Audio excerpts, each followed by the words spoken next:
Fidel is relatively unfazed. He had almost a Zen technique. You let the guy lean forward so that he falls over.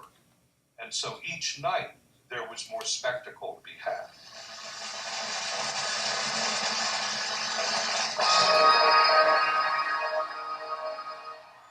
Oh, say,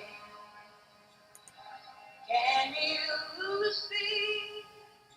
The people of Chicago are proud to welcome a great political gathering of Americans. All the security makes me very nervous. This is necessary, apparently. Delegates Paul Newman, Mr. Arthur Miller. It's a little frightening, quite frankly, being in this fortress, trying to select the president.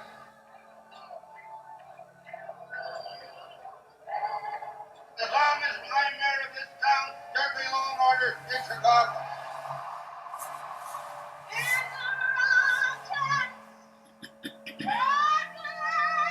The forces of history seem to be going towards a reckoning.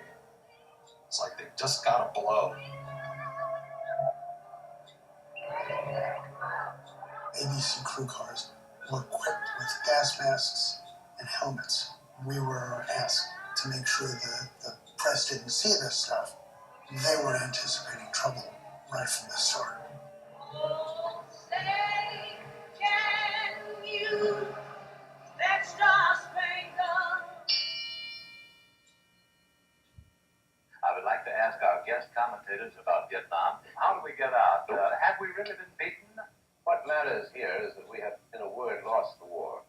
Something like 90% of the casualties are civilians, so when they accuse us of genocide, they are not without point. Now, wait a minute. We have nothing to gain by this. Now, wait a minute. But we have not lost the war in Vietnam.